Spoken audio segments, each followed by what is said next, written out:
Amin, amin. Salam salawat, semoga tetap tercurah untuk junjungan kita Nabi besar Muhammad Sallallahu Alaihi Wasallam, para sahabatnya, keluarganya, tabiin, serta umat Islam yang berjuang agamanya, dan semoga tidak termasuk di dalamnya. Dan semoga kita semua mendapatkan syafaat dan dari Nabi kita Muhammad Sallallahu Alaihi Wasallam di akhir akhir nanti. Amin, amin. Bapak-bapak sekalian, malam hari ini kita akan mendiskusikan satu topik yang menarik ini ya. Saya Ustadz Fauzan menyampaikan temanya seluk-beluk tentang hutang piutang. Nah ini sesuatu yang muamalah, kita lihat nanti hutang piutang ini ya inilah kadang kehidupan kita kadang-kadang tidak terlepas dari hutang piutang. Dan mungkin bagaimana ketika hutang piutang itu harus terjadi, bagaimana pandangan Islam dalam masalah hutang piutang ini, kita akan dapatkan pencerahannya dari Ustadz, dan mudah-mudahan apa yang akan disampaikan nanti bisa memberikan tambahan ilmu dan tambahan keyakinan bahwa Al-Quran adalah sebagai solusi yang terbaik dalam masalah-masalah yang terkait dengan hutang piutang, karena hutang piutang yang biasanya dan tidak lepas dari masalah fulus, masalah uang. Dan gimana Allah memberikan, karena itu Islam mengaturnya dengan sangat sama. Baik, sebelum kita mulai, marilah kita bersama-sama membuka majelis ini talim pada malam hari ini dengan sama-sama membacakan surat Al-Fatihah. Semoga bacaan surat Al-Fatihah ini bisa memberikan keberkahan buat kita semua. Ala diniyah wanaitan soleh. Al-Fatihah. Bismillahirrahmanirrahim. Alhamdulillahirrahmanirrahim. Ar-Rahmanirrahim. Maliki yaumiddin. Iyyaka na'budu wa iyyaka nasta'in. Ihdinas siratal mustaqim. Siratal ladzina an'amta 'alaihim ghairil maghdubi 'alaihim waladdallin. Amin. Terima kasih teman-teman sekalian.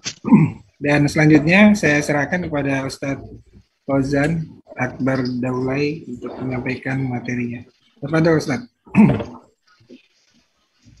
Assalamualaikum warahmatullahi taala wabarakatuh. Waalaikumsalam warahmatullahi wabarakatuh. Alhamdulillah, bapak-bapak sekalian, kembali kita berkumpul dalam majelis yang mulia ini.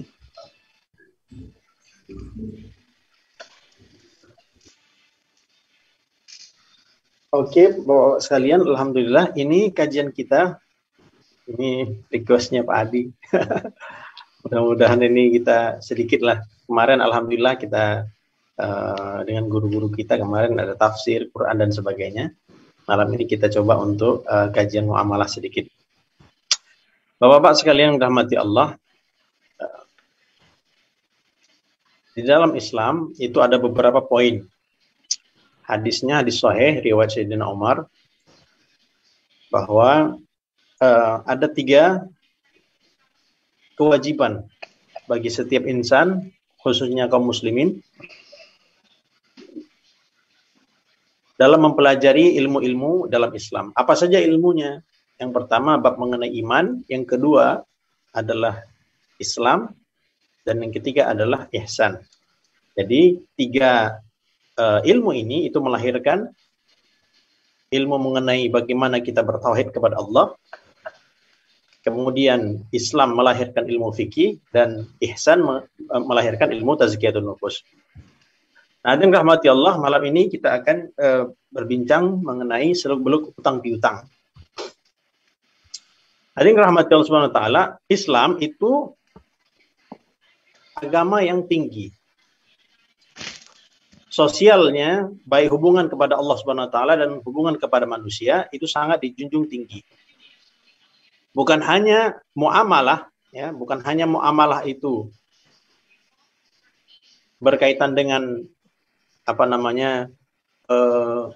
hanya sesama kaum muslimin saja, tetapi bahkan non muslim pun dijaga hak-haknya dalam Islam. Hadirin rahmati Allah, Islam itu ta'awanu 'alal birri, saling bantu dan membantu. Saling bantu membantu. Nah, bantu membantu di sini bukan hanya bantu saja, tidak melatih diri mandiri. Tetapi bantuan dalam Islam itu juga bersifat bagaimana meningkatkan orang lain. Nah, hadirin rahmati Allah, ini kita ada fakta memang bahwa Islam itu bukanlah agama yang kerdil, tidak, tetapi mulia. Oke, kita akan langsung masuk nanti sambil berjalan. Nah, ini dari segi bahasa, ya, qard. Kalau bahasa Arabnya qard, hutang menghutangi. Ini dalam kamus Muhit. Kamus Muhit ini kamus yang kalaulah bahasa Arab itu kamus Al-Munawwir, bahasa Arabnya itu kamus Al-Muhit yang biasa digunakan di kalangan orang-orang Arab sendiri, seperti KBBI kita. Apa itu pinjaman ataupun hutang? Yaitu kamu memberikan harta pada orang lain dengan syarat harta tersebut yang dipinjam itu dikembalikan kepada kamu. Dan ini dalam i'anah atau libin. Akad hutang adalah pemberian kepemilikan sesuatu untuk kemudian dikembalikan dengan jenis yang sama. Ini saya agak cepat saja. Hadirin rahmati Allah, jadi hutang itu adalah satu bentuk yang penting penyelesaiannya di dalam Islam. Ayat yang paling panjang di dalam Al-Quran itu mengenai muamalah. Masalah duit. Kalaulah seseorang itu nggak beres muamalahnya, diragukan agamanya.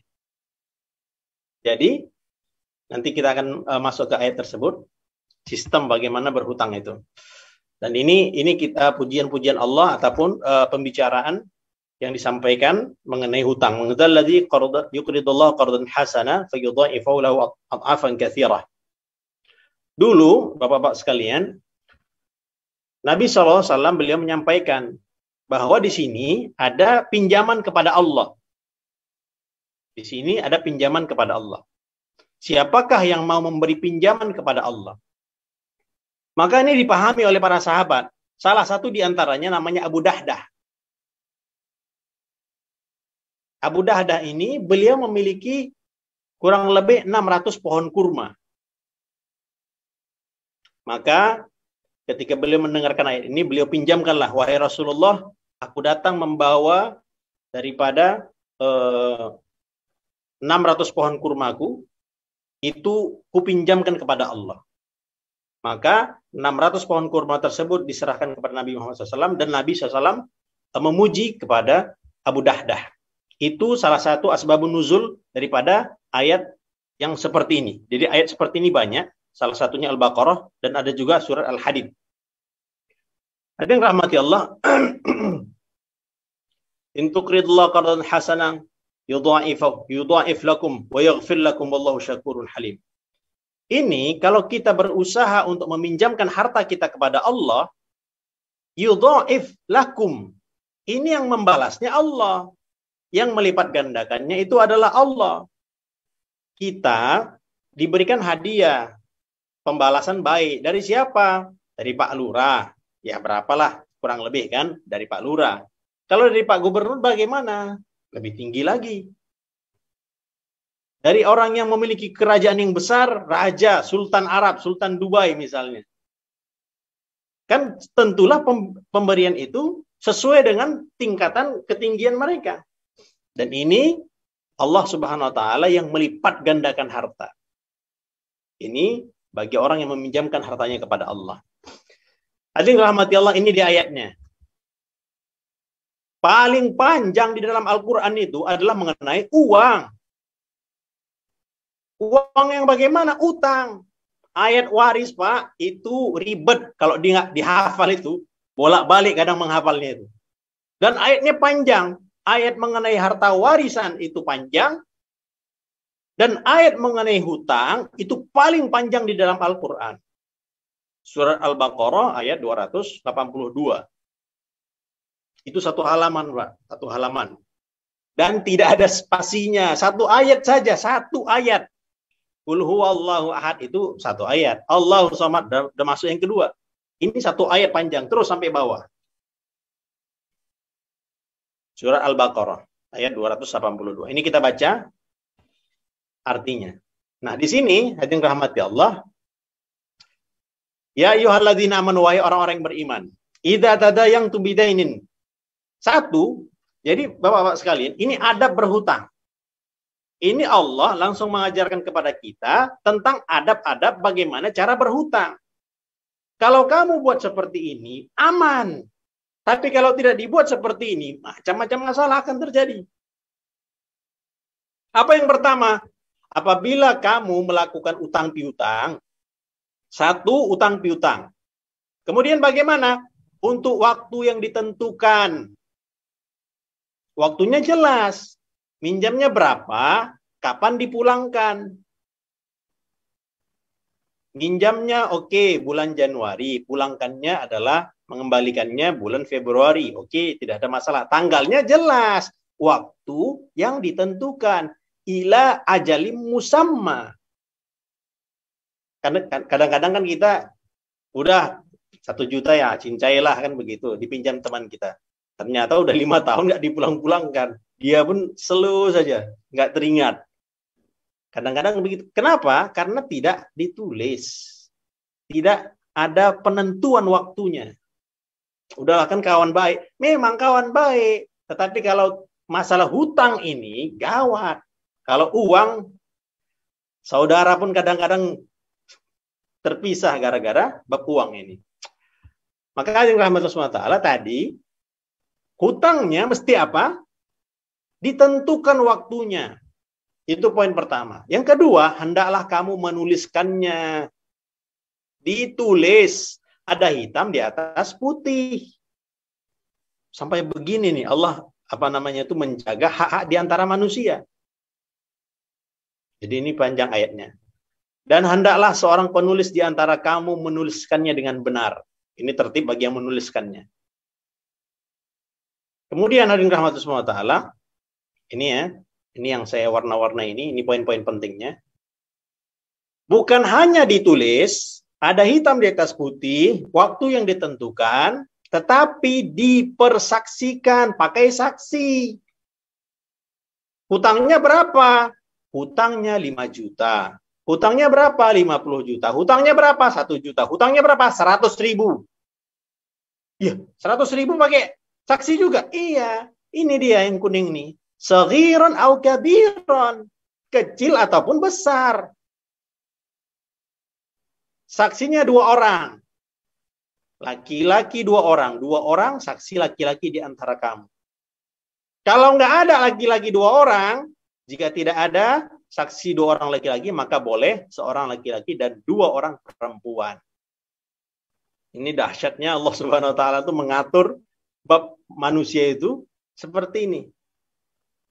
Saghiran au kabiran, ditulis.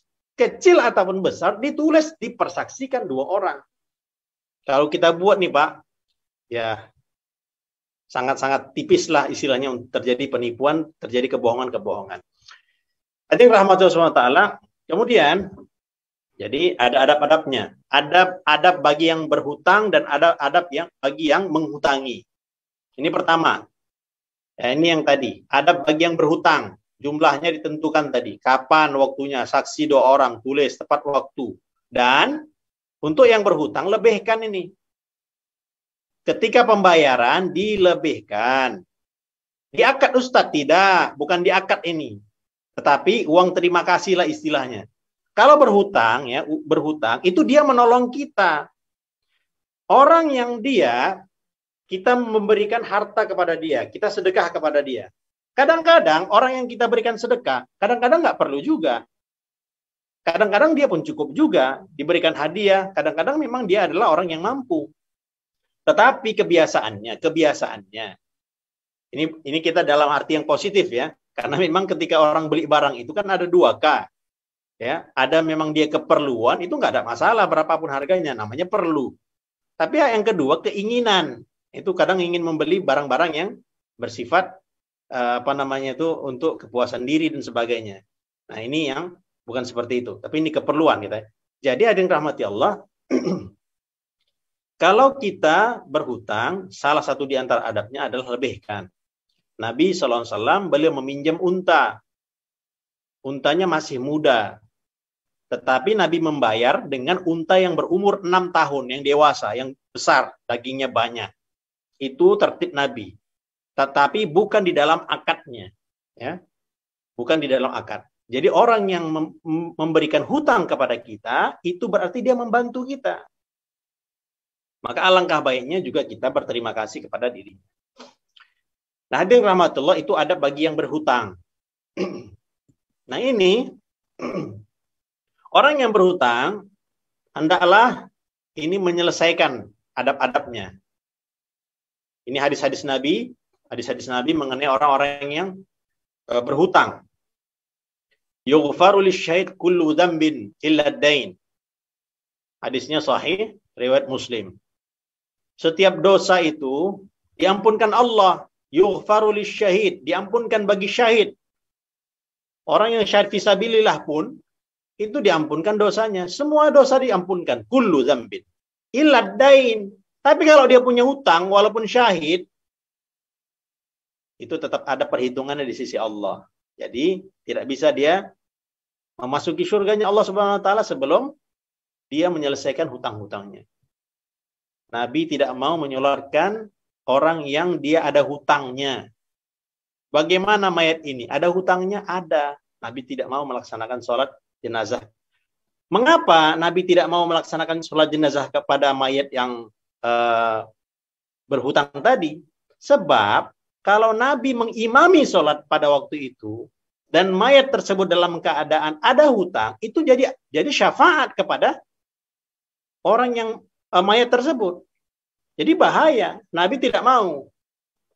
Untuk urusan muamalah, itu Nabi pun mencontohkannya. Beliau tidak mau mensolatkan jenazah yang seperti itu. Namun, sahabat Abu Qatadah, itu beliau, ya Rasulullah, aku menanggung hutang mayat tersebut. Baru Nabi sholatkan. Bahkan Nabi setelah sholatkan jenazah tersebut, itu langsung ditanya Qatadah, bagaimana pembayarannya? Sahabat Qatadah pun, beliau berusaha membayarkan hutang sahabat tadi. Beliau sampai menyembunyikan diri. Jadi sembunyi-sembunyi sahabat Qatadah itu karena nggak mau ditanya sama Rasulullah. Ketika telah dibayar, dilaporkan pada Nabi, wahai Rasulullah, sudah kubayarkan hutangnya. Al-an barida jildu. Wahai Qatadah, sekarang baru dingin, baru sejuk. Jilduhu, kulit daripada mayat tersebut.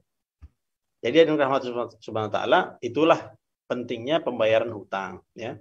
Man mata wa alaihi dinar au dirham, qudiya min hasanati laisa thamma dinar wala dirham.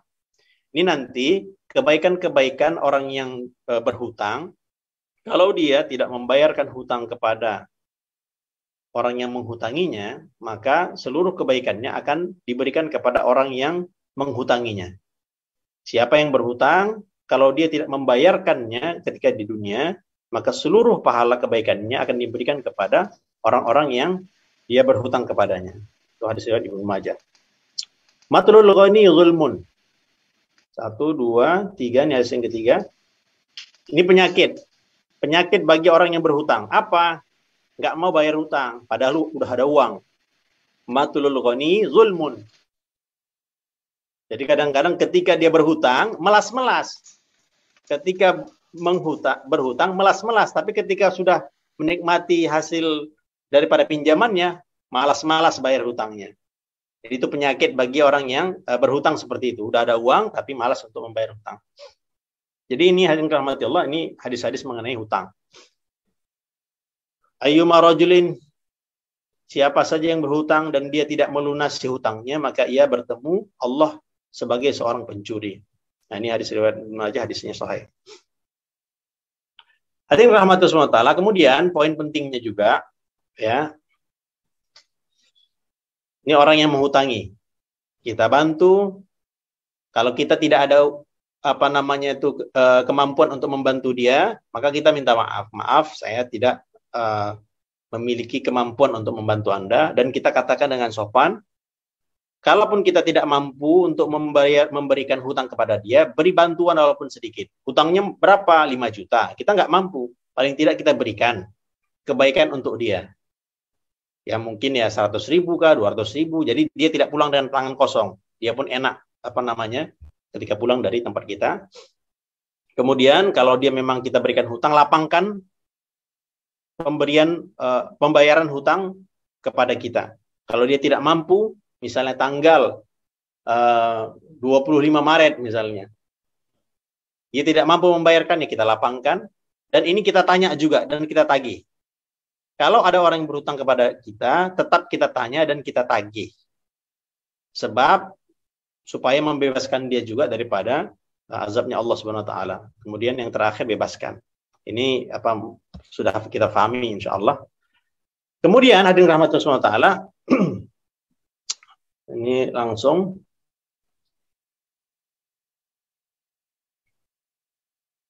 ini Pak ya, akibat ngutang ini rusak pertemanan, hancur persahabatan, kemudian mudah khianat, berbohong.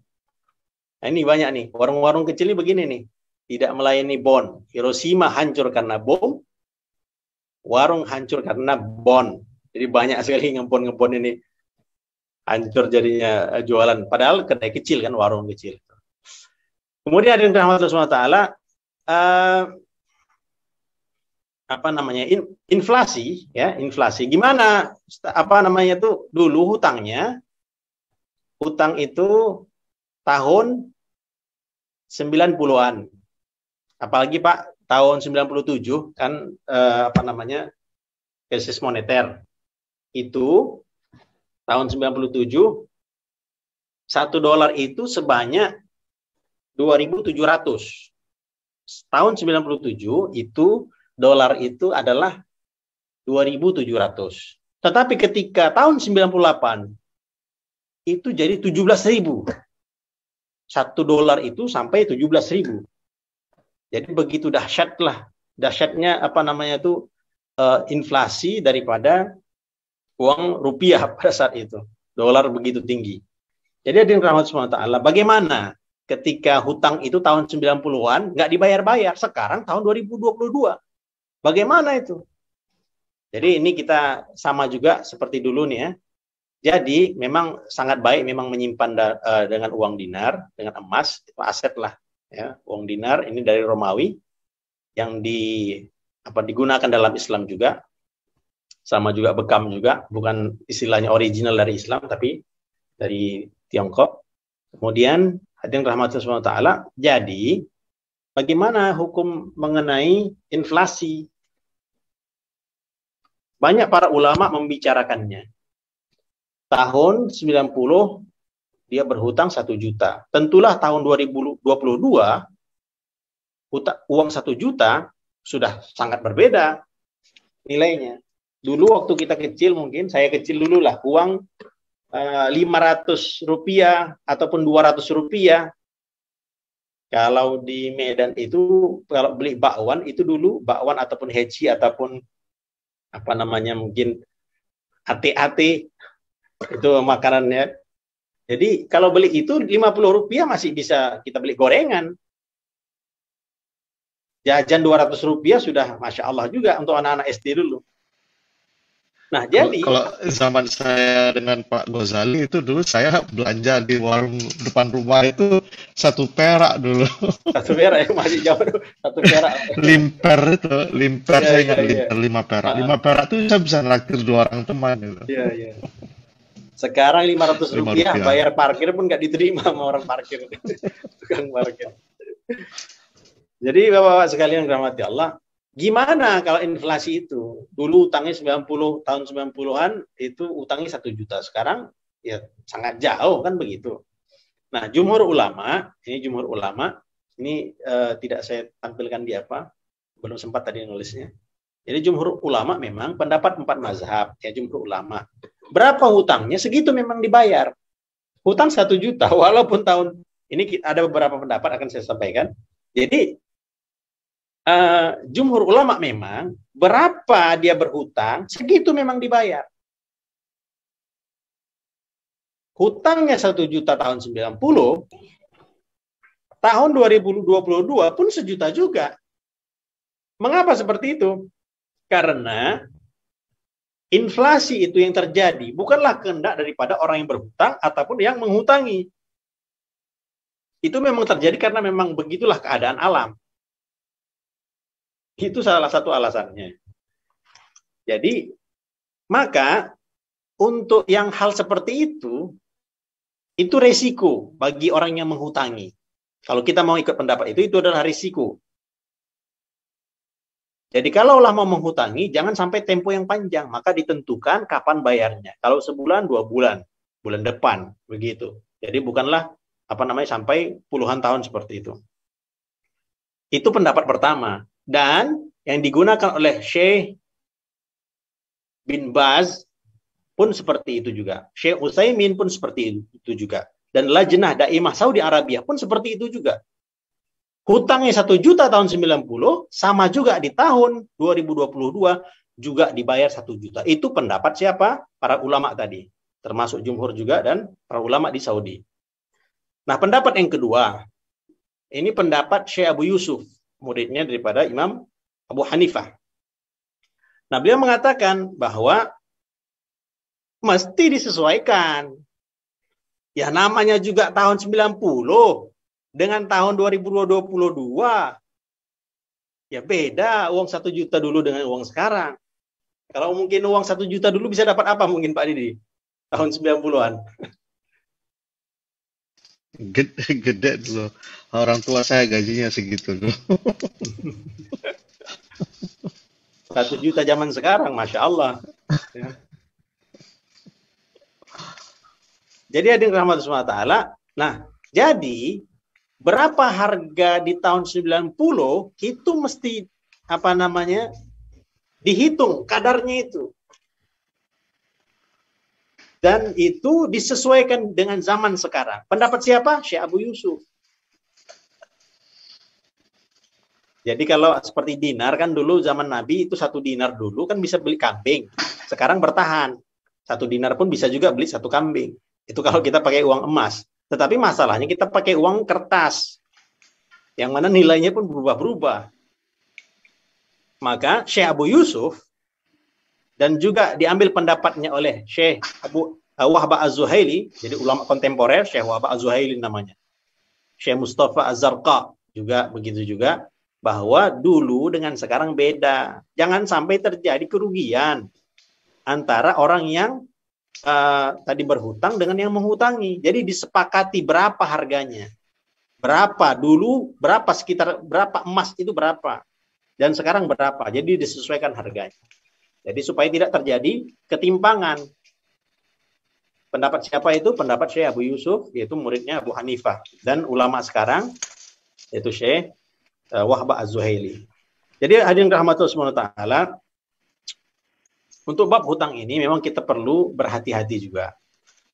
Berhutang, kalau tidak merupakan keperluan, kan tadi kita beli barang ada 2, berhutang tuh ada 2 kadang-kadang. Ya, beli barang kita 2K, 1 keperluan, 1 keinginan. Kadang-kadang itulah yang keinginan ini untuk kepuasan nafsunya. Sudah ada mobil, beli lagi, supercar dan banyak-banyak. Jadi itu keinginan, bersifat keinginan. Tapi kalau keperluan nggak ada masalah.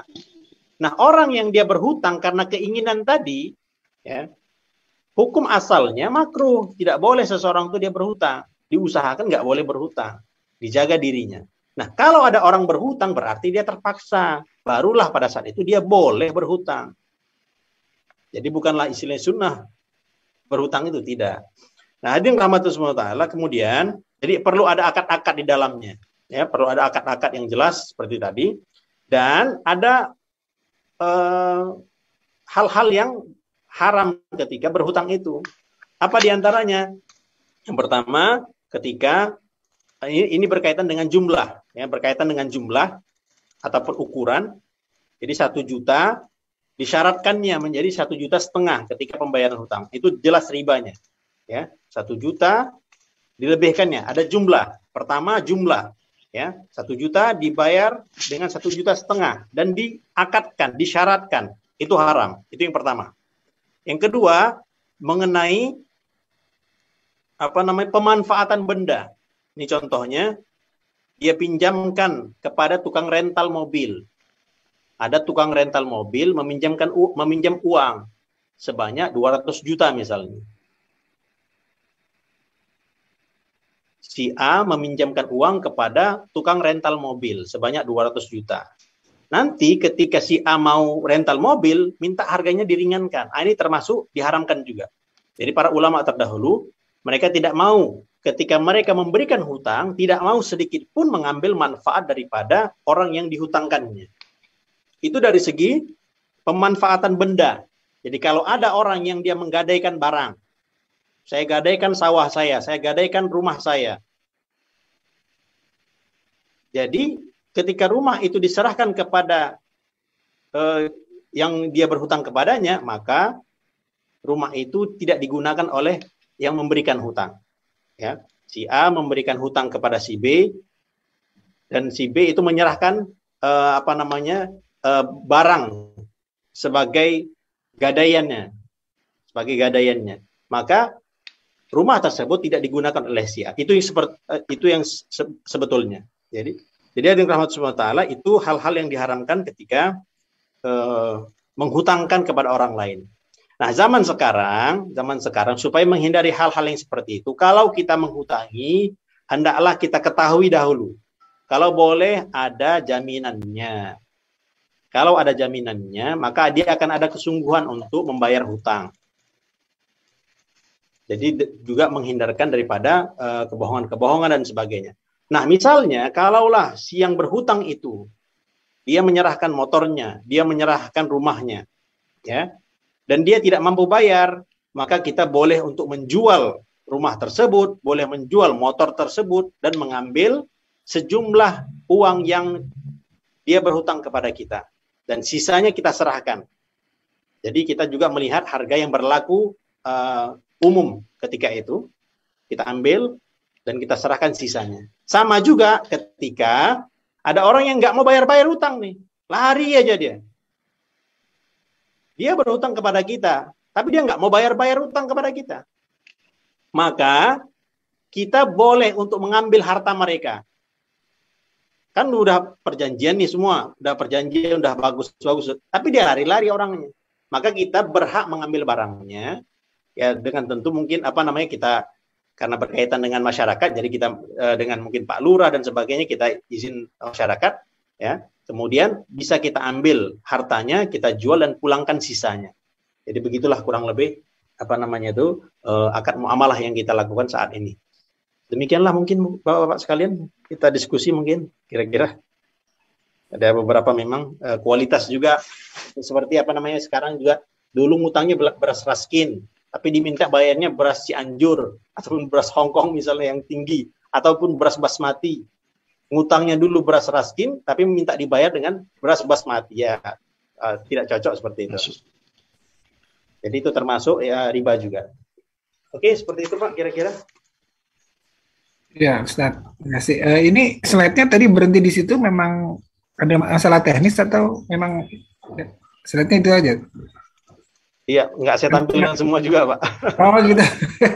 Saya kira ada lama juga. gangguan teknis jadi mandek di situ. Tadi karena Ustaz sudah banyak menjelaskan mengenai berbagai hal. Iya. Ada banyak nih Pak, cuma biar lama diskusinya gitu aja. Oke. Ya, tadi sudah dipancing oleh Ustaz dengan beberapa materi pembuka. Memang hal utang piutang ini bukan satu hal yang baru, dan kita kadang bergelimang dengan utang-utang juga, atau dihutangi atau ngutang. Biar kita mendapatkan wawasan tambahan, mungkin memperkuat keyakinan kita mengenai bagaimana kita menyikapi utang piutang ini. Silakan kita buka aja sesi tanya jawab langsung terhadap kasus-kasus atau pengalaman-pengalaman terkait dengan utang piutang ini, dan bagaimana kita menyikapinya. Silakan teman-teman. Saya dulu deh. Assalamualaikum warahmatullahi wabarakatuh. Waalaikumsalam warahmatullahi wabarakatuh. Silakan. Yang banyak piutangnya dulu. Nanti baru yang terakhir yang banyak utang. Ini banyak hutang kalau ini. Maaf saya datang terlambat, jadi mungkin tidak yakin apakah pertanyaan saya ini telah di-cover atau enggak di slide-slide sebelumnya. Tapi saya yang tadi yang saya dapat terakhir ini dari penjelasan Pak Ustadz adalah terutama masalah inflasi. Saya ingin tahu apakah ada perbedaan antara apabila kita menyediakan hutang ke hal-hal yang bersifat produktif seperti bisnis atau orang yang meminjam uang untuk usaha, yang tentunya dalam hal ini dalam mereka menjual barangnya pun mereka tentunya akan take into account inflasi, sedangkan pemberi hutangnya kan tentunya kalau tadi ada yang disebutkan ada satu sisi yang tidak mengenal inflasi, dibanding kalau kita memberi hutang kepada orang-orang yang sangat membutuhkan. Saya rasa dalam hal ini saya setuju sekali dengan Mas yang menyebutkan bahwa inflasi itu tidak perlu di factor in gitu, karena kalau kita pinjam uang karena mungkin buat kebutuhan kesehatan yang sangat urgent atau mungkin hal-hal yang bersifat sangat urgensi sekali, saya rasa apakah itu mungkin 5 tahun atau 10 tahun bisa bayar, mungkin kurang adil kalau misalnya inflasinya ikut dipertimbangkan. Saya ingin tahu apakah ada perbedaan atau enggak. Terutama kalau bisnis tentunya ya pasti inflasi itu pasti akan sangat menentukan.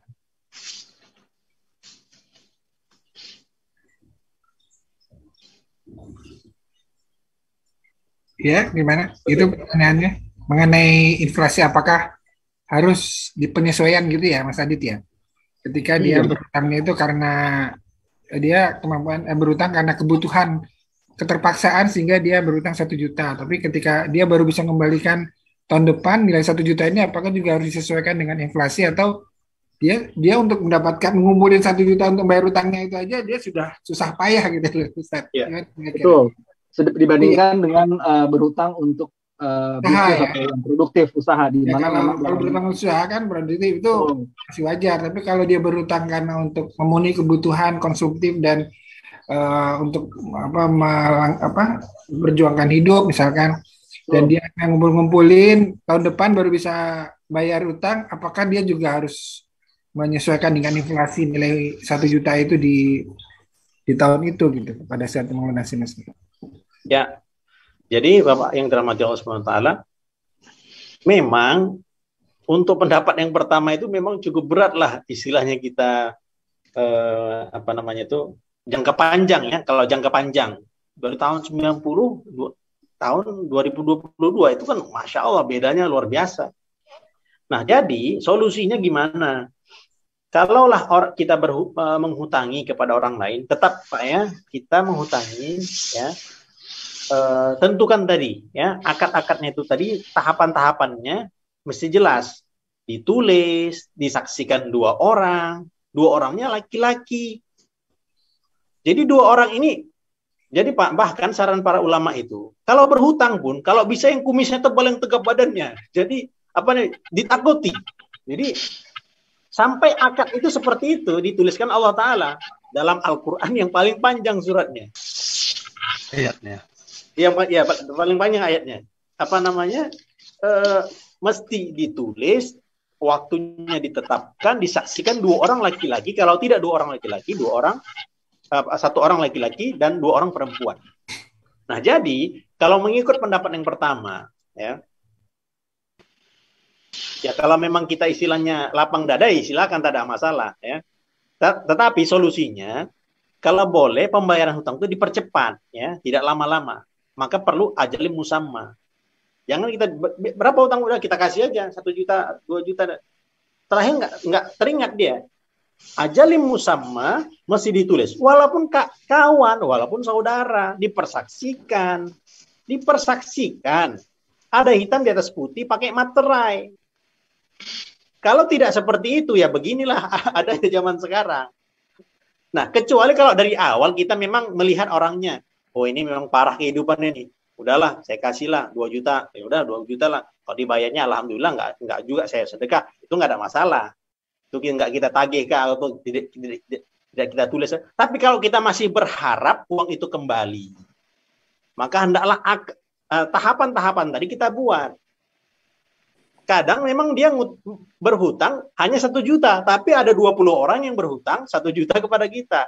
Ada 30 orang, itu kan masalah juga jadinya. Jadi tahapan yang ditulis Allah Subhanahu wa taala dalam ayat itu kalau kita buat, wah disaksikan lagi kan? Saksinya polisi. 2 orang saksinya polisi. Nah, itu kan dia akan lebih greget lagi untuk membayar hutangnya. Jadi kalaulah tadi kan tahapannya tadi, kalau kita dia berhutang kepada kita, ya, kalau boleh kita lapangkan pembayaran hutangnya, nggak mampu dia bulan ini, tetap kita telepon. Gimana? Sudah ada? Belum. Ini masih susah. Oke. Bulan depan ditentukan lagi tanggalnya. Bukan hanya bulan ini. Dia waktu berhutang bulan Desember kemarin. Sekarang sudah masuk bulan Maret. Wah, udah jauh nih. Padahal pembayarannya mesti Januari. Ini sudah bulan Maret. Kita telepon, kapan bayarnya? Seminggu lagi, 2 minggu lagi. Tanggalnya ditentukan. Oke, sekarang kamu sudah saya berikan tenggang waktu sampai sudah 5 kali kita ganti tanggal ini. Gimana jadinya? Sanggup tidak kira-kira membayar? Ada tidak barang yang bisa dijual? Jadi kita tagih seperti itu. Tagih itu bukanlah kita meminta harta kita begitu saja, tidak. Supaya dia berlatih tanggung jawab juga. Kita menyelamatkan dia.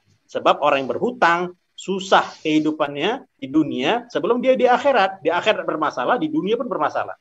Orang yang gali lubang tutup lubang selalu saja bermasalah, pening kehidupannya.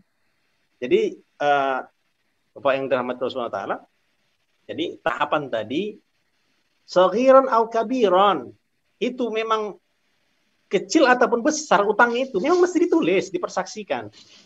Ini kalaulah kita buat, ya, kita akan lebih terjaga lagi daripada penipuan-penipuan dalam bab utang ini. Uang tidak mengenal darah, uang tidak mengenal saudara. Jadi perlu kita berhati-hati bab muamalah ini. Jadi kita jagalah bagaimana tahapan-tahapan kalau boleh dibuat. Ya, memang berat kadang-kadang dengan keluarga, mesti dipersaksikan, mesti ditulis. Tapi Pak, kalau memang keluarga kalau keluarga dan kita pun istilah lapang, ya sudahlah. Kalau mereka niatnya pinjam, sudah kasih saja. Kalau mereka pulangkan, ya alhamdulillah. Kalau tidak, ya sudah niatkan sedekah begitu saja. Gitu Pak. Oke, Mas Aditya. Ustaz, saya jadi tergerak untuk bertanya ini, Ustaz. Bukan berutang. Ya, berutang. Enggak. Ya, yang tadi pertama, kan harus menurut Al-Quran tadi kan harus dicatat, ada 2 saksi. Nah, apa yang gimana ya? Kalau nggak dicatat, kalau nggak ada saksi, terus status hutang itu gimana? Apakah tetap yang berhutang wajib membayar? Ada kena ganjarannya? Atau yang berhutang misalkan ngeles atau apa, dia akan terbebas dari hutang? Kan nggak, karena sudah nggak ngikutin yang tadi kan. Jadi apakah jadi terbebas, nggak ada ancaman, nggak ada ini? Atau tetap dia ganjaran atau hukuman atau ancaman di akhirat nanti tetap berlaku atau tetap terjadi kepada yang berhutang ini karena dia nggak bayar? Apakah karena lupa atau karena memang sengaja nggak bayar gitu? Gimana, Ustaz? Jadi Pak, dulu ini kan turunnya di zaman Rasulullah dan kebanyakan para sahabat itu, ya, itu kan mereka tidaklah mahir dalam membaca dan menulis, ya. Sehingga apa? Perkataan mereka itu dipegang betul. Baik muslim ataupun non-muslim, ketika mereka berjanji, itu sudah di atas kepala, itu istilahnya. Sudah dipegang betul-betul oleh mereka. Tetapi pada saat itu juga, yang mana kekuatan perkataan mereka itu kuat. Jadi Pak, dulu kalau udah wallahi, aku bersumpah, itu perkataannya saja sudah begitu kuat nilainya di sisi mereka. Jadi orang Arab tuh rijal, mereka tuh istilahnya egonya kan tinggi kan, wibawa mereka tuh terletak pada kata-katanya. Aku melindungi kamu, itu dilindungi. Jadi walaupun istilahnya jadi nggak ada dokumen tertulis ya. Walaupun tidak tertulis, tapi kuat nilainya. Itu bangsa Arab pada saat itu ya. Dengan bangsa Arab yang begitu kuat, jadi Pak, ada orang dia bersumpah, ya, dia bersumpah. Kalau bersumpah, ini ya, siapa saja yang dia sering mengucapkan wallahi, wallahi, wallahi, dia mengucapkan perkataan biasa nih, dia pakai wallahi, ini berarti pendusta. Karena dia sering mengucapkan wallahi. Wallahi itu, aku bersumpah, itu tinggi sekali nilainya. Itu tidak diucapkan kecuali kapan? Ketika di mahkamah, di pengadilan. Dan itu bernilai tinggi. Saksi itu bernilai tinggi. Ya. Nah, pada saat itu saja, yang nilai perkataan itu dipegang, itu Allah perintahkan untuk ditulis hutang itu. Apalagi zaman sekarang. Yang ngomong itu udah gimana-gimana. Jadi, tadi, ya hutang tadi yang nggak ditulis, apakah tetap hutang? Ya tetap hutang. Tetap mesti dibayar. Ya. Jadi, untuk menghindarkan hal-hal yang seperti itu udah jauh-jauh ya, sudah diperingatkan kita, ditulis dan dipersaksikan. Bukan hanya ditulis saja, dipersaksikan. Itu Pak. Jadi tetap ada tanggung jawabnya. Bukan hanya ditulis tapi dipersaksikan. Supaya apa? Ada saksinya nanti. Dia berhutang tanggal segini, ini suratnya, saksinya ada. Kan begitu. Dan ini kan berasal daripada Islam. Kenapa ada saksi dalam pengadilan, mesti diteliti dengan baik, dengan betul. Nah, seperti itu, Pak. Ya, maksudnya tadi, Ustaz, itu kan tata aturannya. Ketika tidak dilaksanakan, tetap dia dapat dosa atau ganjaran atau nanti dituntut di akhirat tetap ya. Oh, yang apa? Yang dia tidak yang berhutang tadi. Ya, nggak ditulis nih. Ya, perintah di sini, Pak. Perintah di sini memang tidak bersifat wajib, tidak bersifat wajib. Tidak ya. bersifat wajib. Jadi, ya tidak bersifat wajib. Jadi memang siapa saja yang ingin menghindari daripada penipuan dan macam-macam. Jadi perintahnya ada yang itu bidain faktubuh, tulislah. Jadi memang dalam Al-Qur'an macam-macam perintah Allah. Satu, seperti kan masna wa sulasa wa ruba. Orang nikah poligami ini sunnah apa wajib? Kan itu bukan begitu, bukan sunnah, tapi hukumnya itu beda-beda. Hukumnya beda-beda. Perintah itu kadang-kadang dia wajib, kadang ada sunnah, kadang berupa anjuran, seperti itu, Pak. Beda-beda. Jadi di sini bersifat anjuran. Kita berhutang, ditulislah supaya apa? Terhindar daripada masalah-masalah di belakang. Begitu, Pak. Ya, artinya tetap tadi ya, ketika dia nggak membayar hutang, tetap dia akan dituntut nanti di akhirat kelak terhadap hutang yang sudah dia lakukan. Tetap kebaikannya akan diberikan kepada orang yang menghutanginya. Ya, yang tidak akan bisa masuk surga kecuali selesai hutangnya, selesai pembayarannya. Maka Pak, siapa yang berhutang ya, dia meninggal dalam keadaan berhutang, itu tanggung jawab si mayit, bukan tanggung jawab si anak. Nah, sekarang kan banyak kita siapa bapak-bapak, maka silakan mendatangi kami ahli warisnya. Itu berupa kebaikan ahli waris. Tapi tanggung jawab hutang siapa? Mayat. Karena dia yang berhutang. artinya Tetapi karena kita sebagai ahli waris baik, istilahnya supaya tidaklah celaka di akhirat orang tua kita itu, maka kita membayarkan hutangnya. Gitu, Pak. Jadi bisa terselesaikan itu hutangnya maksudnya. Ya Dia bisa tidak kalau kita dituntut bayar, lagi. Pak. Hah? Dia nggak dituntut lagi di akhirat ya. Kalau Karena- ahli warisnya membayarkan. Iya, karena kan sudah kita bayar, sudah ridho lah hati orang yang menghutangkan orang tua kita itu. Kalau sudah ridho, ya selesai masalah. Namanya Pak, kan kalau kita berdosa kepada Allah, kita berbuat maksiat, kita minta ampun, ya mudah-mudahan Allah ampunkan. Tapi kalau bab manusia, selama orang yang dia itu tidak memaafkan kita, tidak membebaskan hutangnya, wah, nggak beres-beres pas sampai akhir nggak beres-beres. Jadi izin ataupun ridho orang yang berhutang kepada orang tua kita itu yang kita dapatkan. Jadi itu adalah kewajiban si mayit, tapi kita sebagai anak karena merasa jasa orang tua banyak kepada kita, maka kita meringankan beban akhiratnya dengan kita membayarkan hutang-hutang orang tua tersebut. Gitu, Pak. Tapi bukan tanggung jawab, asalnya begitu ya, asalnya, tapi kebaikan kita sebagai anak. Gitu, Pak. Nah, Mau tanya Pak Adi? Pak Imam, silakan. Saya Ya, mau lanjut nih, tapi Pak Imam dulu deh. Lanjut. Pak Adi bisa sampai jam 12 kalau nggak dipotong. Lagi makanya Ustaz tadi kan memancing aja Ustaz ya. Ini tanya jawab lebih seru ini. Iya Ustadz, kalau misalkan beli rumah Ustadz, beli rumah itu kan bukan lewat ini ya, bukan lewat bank ya, misalnya langsung lewat developer, itu kan ada yang menawarkan kalau cash misalkan 100 juta. Kalau nyicil setahun 150 juta gitu misalkan. Kalau nyicil 2 tahun 200 juta. Nah, itu boleh apa enggak hukumnya, Ustaz? Ya. Jadi dalam pembelian, ya pembelian barang kan ada cash, ada kredit, ada cash, ada kredit, ya. Yang bermasalah itu bukan cash dan kreditnya. Yang bermasalah itu biasanya adalah konvensional, berkaitan dengan bank konvensional. Itu yang biasa yang bermasalah. Kalau kita membeli rumah dengan cash sudah jelas sahnya, dengan kredit pun sah, ya. Walaupun berapa tahun, mungkin per bulan mungkin bayar 5 juta ataupun 10 juta per bulannya, itu nggak ada masalah. Pembelian barang dengan cara kredit, motor harganya berapa? Harga aslinya adalah 35 juta, tapi kita cicil-cicil sebanyak 2 juta per bulan. Boleh, boleh. Jadi masalahnya bukan pembayaran kredit ataupun cashnya, bukan. Tetapi biasanya pembayaran itu nanti berkaitan dengan bank konvensional. Nah, itu yang bermasalah. Karena nanti ada berkaitan dengan riba. Jadi itu masalahnya di situ. Itu, Pak Imam. Oh, jadi kalau ya artinya kalau tadi langsung ke developer gitu nggak ada masalah. Jadi dia memberikan beberapa harga, ini harga setahun, ini harga 2 tahun, ini harga 3 tahun. Iya, nggak ada masalah. Itu nggak ada masalah. Ya. Yang penting itu nanti dicek kalau boleh, ya kreditnya syariah, ya berkaitan dengan, kan biasanya itu bank juga nanti ujung-ujungnya. Jadi banknya itu dicek, bank apa yang nanti untuk pembayaran itu. Karena biasanya itu bukan developernya, bank itu nanti kita membayar ke bank, bukan kepada orang yang jual itu. Biasanya seperti itu. Tapi kalau memang langsung orangnya, pemiliknya, ya silakan, nggak ada masalah. Itu. Oke. Jadi itu hubungannya dengan inflasi tadi.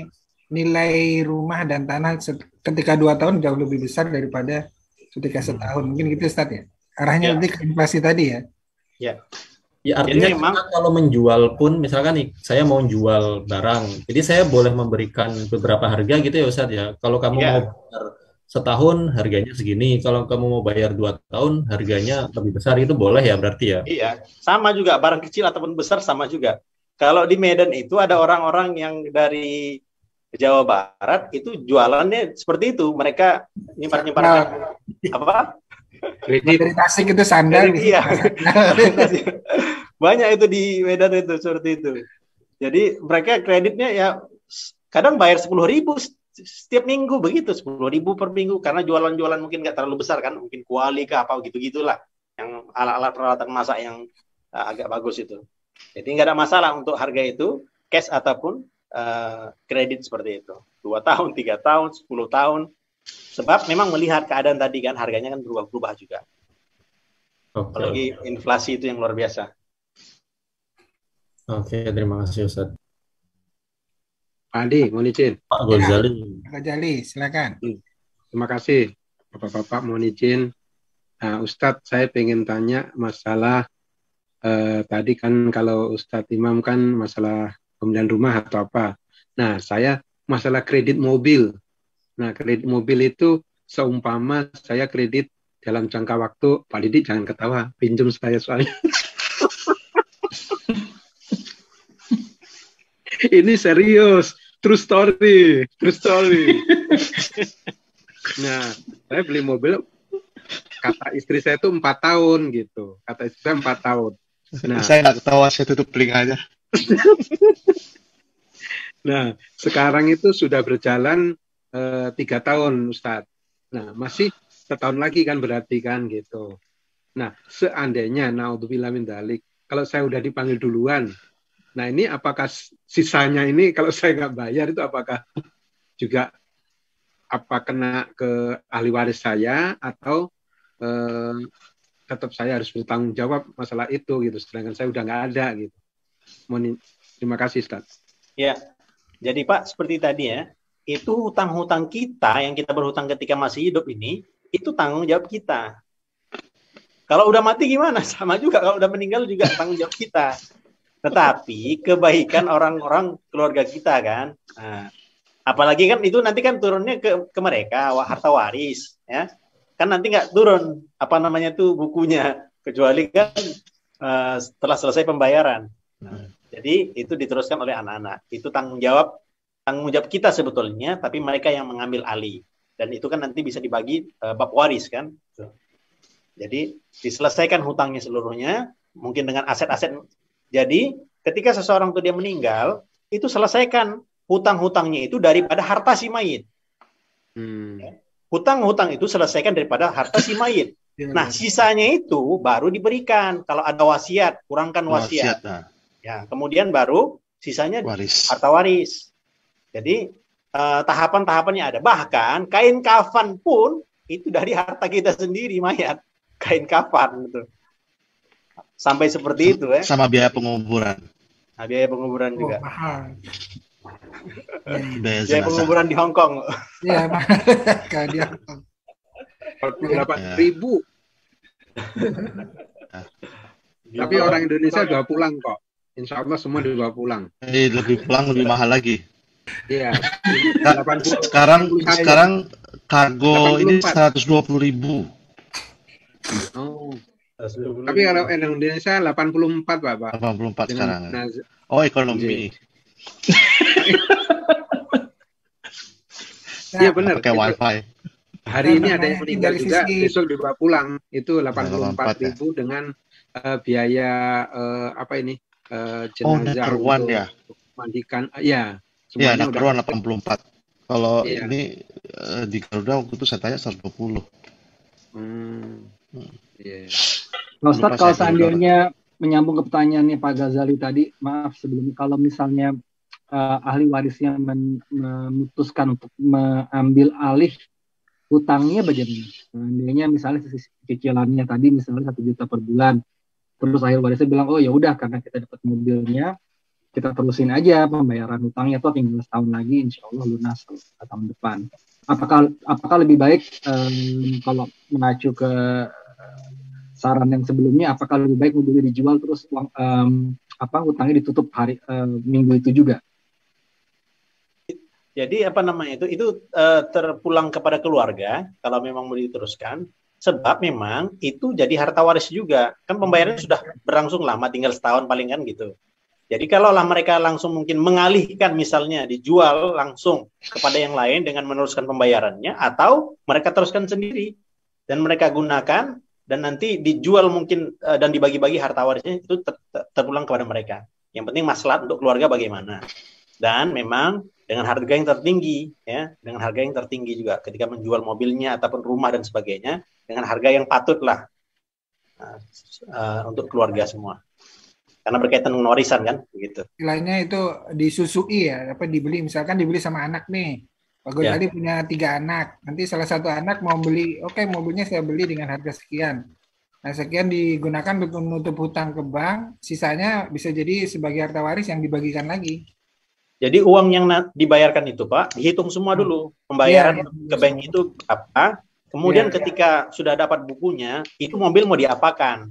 Iya. Jadi kan uangnya si anak itu kan masih ada di situ. Jadi itu termasuk bagian dari warisan nanti. Warisan, betul. Ya. Bagaimana mobilnya itu. Gitu. Jadi begitulah akad muamalah itu jelas dia bagian-bagiannya itu. Jadi ini hak manusia. Jadi Pak, kalaulah ketika meninggal itu, alhamdulillah nih ya, kita di Indonesia cukup cepat pembagian harta warisan itu cukup cepat. Orang-orang Arab kebiasaan mereka itu malu untuk memberi harta warisan sampai puluhan tahun. Seperti kawan saya ada orang Aljazair begitu juga 30 tahun, 40 tahun malu mereka untuk bab warisan ini. Dan orang Arab mengakui Indonesia cukup baik dalam masalah warisan cepat pembagiannya. Ini kalau yang baik lah Pak, karena yang banyak juga yang bermasalah. Gitu. Itu nanti Pak Waris, nanti kayaknya perlu dibahas juga. Pak Ustadz, saya mau